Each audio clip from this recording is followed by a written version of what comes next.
चलिए खबरों में आगे बढ़ेंगे और रुख करेंगे अगली खबर का। अगली खबर राजधानी लखनऊ से, जहां पर कल बीएसपी की बड़ी बैठक होने वाली है। राजधानी से ये बड़ी और अहम जानकारी आपको दे रहे हैं, जहां पर कल बहुजन समाज पार्टी की कल बड़ी बैठक होने वाली है। लखनऊ से ये बड़ी और अहम जानकारी आपके साथ साझा कर रहे हैं।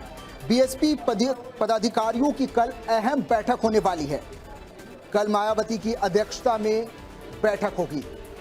सुबह 11 बजे प्रदेश कार्यालय में बैठक होने वाली है। संगठन को मजबूत करने पर रणनीति बनाई जाएगी।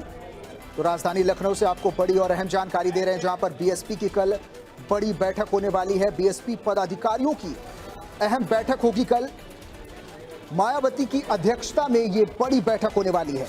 सुबह 11 बजे प्रदेश कार्यालय में बैठक की शुरुआत होगी। इस दौरान संगठन को मजबूत करने पर भी रणनीति बनाई जाएगी। तो बीएसपी की बैठक से जुड़ी ये बड़ी और अहम जानकारी आपके साथ साझा कर रहे हैं। कल बीएसपी की बड़ी बैठक राजधानी लखनऊ में होने वाली है। बीएसपी पदाधिकारियों की अहम बैठक होगी। कल मायावती की अध्यक्षता में ये बैठक होने वाली है। ज्यादा जानकारी के लिए संवाददाता सिद्धार्थ प्रताप सिंह हमारे साथ जुड़ चुके हैं। सिद्धार्थ, कल बीएसपी की बड़ी बैठक होने वाली है। क्या चुनावों के मद्देनजर तैयारियों को लेकर यह बैठक है, क्या जानकारी है?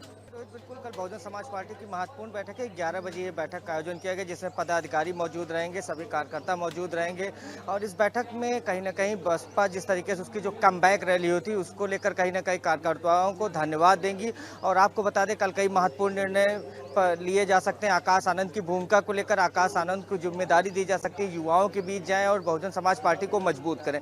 और आपको बता दें, बसपा सुप्रीमो भी इस बैठक में मौजूद रहेंगे। बसपा सुप्रीमो खुद कहीं ना कहीं 2007 के बाद ऐसा पहली बार होगा जब वो जाकर कहीं ना कहीं मंडलों में जाकर बैठक करेंगी।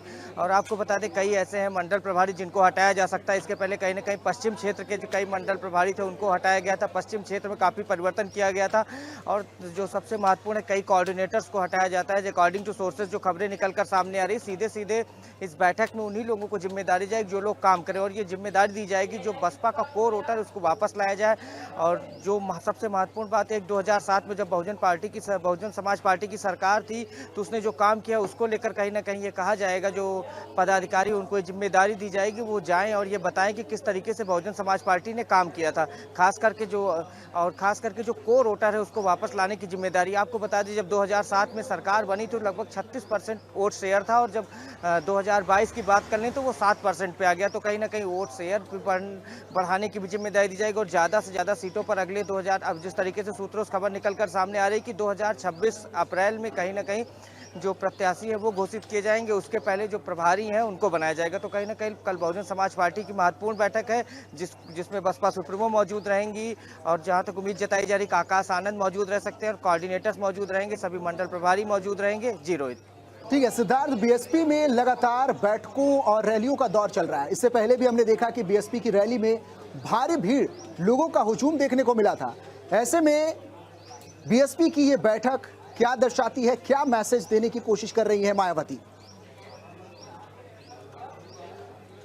देखिए, बिल्कुल बहुजन समाज पार्टी ने जिस तरीके से अपनी रैली की थी उसमें कहीं ना कहीं जिस तरीके से सबसे ज़्यादा जो परेशानी का साथ है वो अखिलेश यादव के लिए। जो सबसे महत्वपूर्ण जो उनका पीडी है उसमें लेकर कहीं ना कहीं डी को लेकर अब बहुजन समाज पार्टी पूरी तरीके से तैयारी में जुट गई। देखिए, पिछली बार जब लोकसभा चुनाव में समाजवादी पार्टी की जीत हुई तो उसमें सबसे महत्वपूर्ण भूमिका D+M फैक्टर की रही। तो हर हाल में बहुजन समाज पार्टी ये इस पर काम कर रही है कि D+M पर वापस लाया जाए। और खास करके पश्चिमी क्षेत्र में देखिए, आपको बता दें कि हम लगातार ये बताना चाहेंगे दर्शकों को कि जिस तरीके से पश्चिम क्षेत्र में परिवर्तन किया गया, खास करके वहां पर जिस तरीके से प्रभारी हटाए गए, चाहे मुनकाद अली को कहीं ना कहीं फिर से मौका दिया गया, तो ये कोशिश की जा रही है कि उसके साथ यम वापस आए। और कहीं ना कहीं जिस तरीके से सूरज जाटव को मौका दिया गया, तो ये बताने की कोशिश की गई है कि M+D फिर से मजबूत किया जाए और इसकी जिम्मेदारी दी जा रही है। और खास करके बहुजन समाज पार्टी पश्चिम क्षेत्र में काफ़ी काम कर रही है। खास करके ये समाजवादी पार्टी के लिए जितना कहीं ना कहीं बहुजन जितना मजबूत होगी पश्चिम क्षेत्र में में उतना कहीं ना कहीं समाजवादी पार्टी की मुश्किलें बढ़ेंगी। और खास करके पीडीए को लेकर कहीं ना कहीं अलग ही रणनीति तैयार की जा रही है। और आपको बता दें, लगातार जो पदाधिकारी बनाए जा रहे हैं वो भी लगातार इन सब चीज़ों का पूरा ध्यान दिया जा रहा है। कल जो कोऑर्डिनेटर्स बनाए जाएंगे उनमें भी पूरी तरीके से इसका ध्यान दिया जाएगा। तो कहीं ना कहीं सोशल इंजीनियरिंग प्लस पीडीए, इसको लेकर कहीं ना कहीं बहुजन समाज पार्टी अब जमीन पर इस फार्मूले को उतारने की तैयारी में जुटी हुई है। जी रोहित। ठीक है सिद्धार्थ, बहुत शुक्रिया आपका इस पूरी जानकारी के लिए।